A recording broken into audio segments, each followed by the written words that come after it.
There are many formations with multi-zone oil and gas reservoirs that are vertically drilled and stimulated using hydraulic fracturing to optimally recover these hydrocarbons.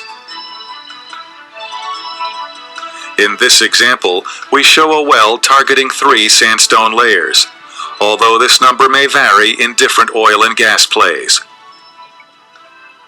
Once the drill rig and other infrastructure is in place, a bit mounted on the end of the drill pipe begins drilling the well. The well is initially drilled to a designated distance below the deepest fresh water source near the surface. The pipe and bit are then removed and surface casing is inserted into the hole. The casing is then secured into place by pumping cement through the casing and through the shoe at the bottom of the hole. The cement barrier and steel casing prevent any contamination of freshwater aquifers. Once the casing cement has set, drilling of the intermediate section of the hole continues by drilling through the wiper plug, shoe, and cement at the bottom of the wellbore and on toward the targeted zones. Throughout the drilling, a mixture called mud is pumped down into the well through the drill pipe. The mud serves to keep the drill bit cool. It carries the cuttings to the surface and provides hydrostatic pressure, prohibiting formation fluids from entering the wellbore. As drilling approaches the depth of the first target zone, a technician called a mud logger is brought on location.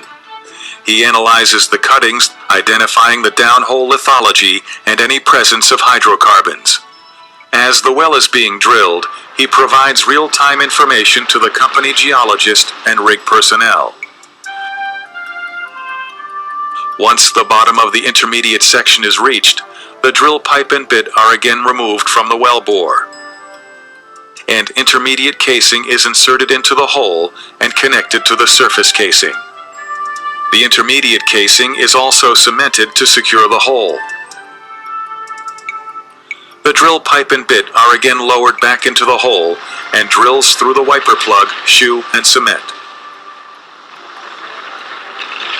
Once total depth is reached, the drill pipe and bit are removed from the wellbore one last time. Next, a logging tool is lowered to the bottom of the well on a wire line. As the tool is pulled back up the entire length of the well, data is gathered to create an electric log. Once the well has been logged and deemed a commercial well, production casing is then inserted. As with the surface and intermediate casing, the production casing is also cemented into the hole. Back on the surface, the drilling rig is no longer needed. A temporary wellhead is installed and the location is prepared for the service crews who will ready the well for production. The first of these steps is to perforate or perf the casing. A perforating gun is lowered by wire line to the lowest of the 3 target zones. An electrical current is sent down the wire line to the perf gun, setting off a charge which shoots holes through the steel casing, cement, and out a short distance into the target formation. The perf gun is then pulled out of the hole. The next step is to hydraulically fracture or frac the zone. Here, sand or other proppants are pumped into the wellbore under extremely high pressure. When the mixture reaches the target zone, the pressure forces it out through the perf holes and out into the sandstone formation, causing it to fracture. This creates a fairway connecting the reservoir to the well, inducing the released gas to flow to the wellbore. Next, a bridge plug is placed inside the production casing, isolating the fracked zone. The hydraulic fracture process is then repeated for zones 2 and 1. Now that the frac process is complete, the plugs are drilled out and production tubing is lowered into the wellbore to reach each of the productive zones. Hydrocarbons can now flow simultaneously from each of the zones into the well.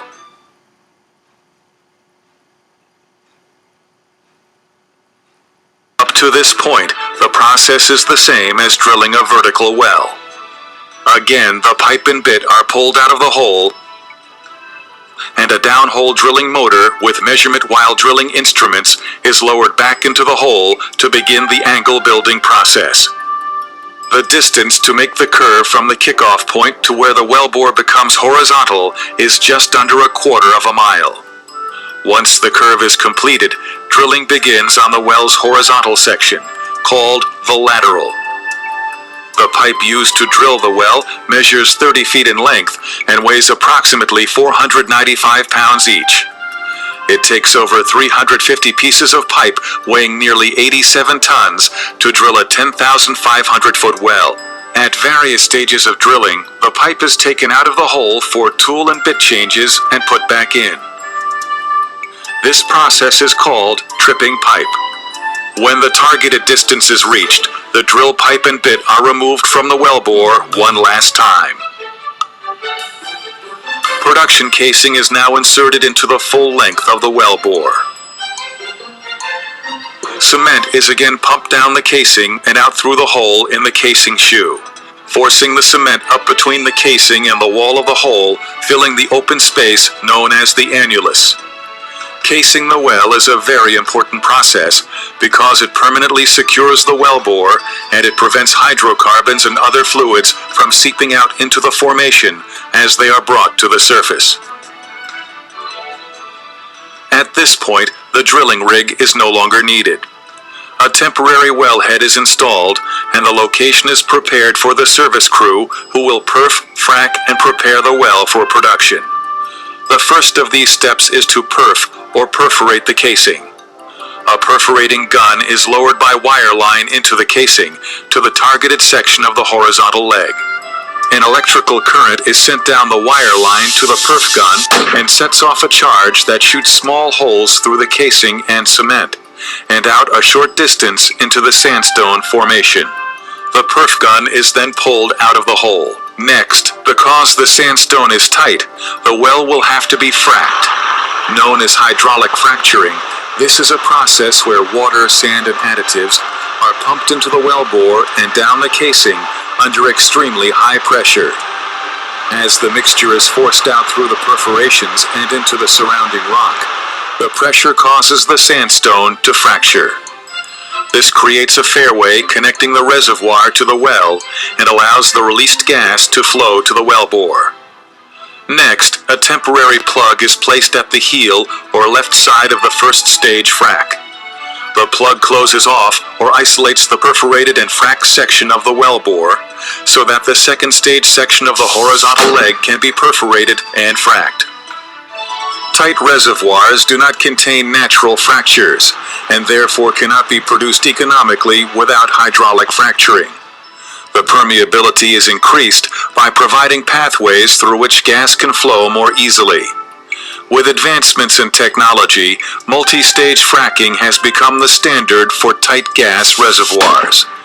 This process of perfing and fracking can be repeated several times to cover the entire horizontal distance of the wellbore. Once fracking is completed, the plugs are drilled out, allowing the gas to flow up the wellbore.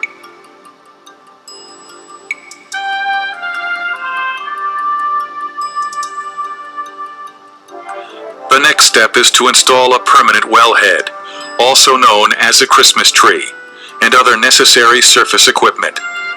A pipeline is then built to transport the gas to the pipeline network. As field development expands, additional pipeline infrastructure is built. Thanks to the vision and persistence of those who have perfected these new technologies, unconventional gas plays across the U.S. have become an innovative and highly productive source of energy for our country.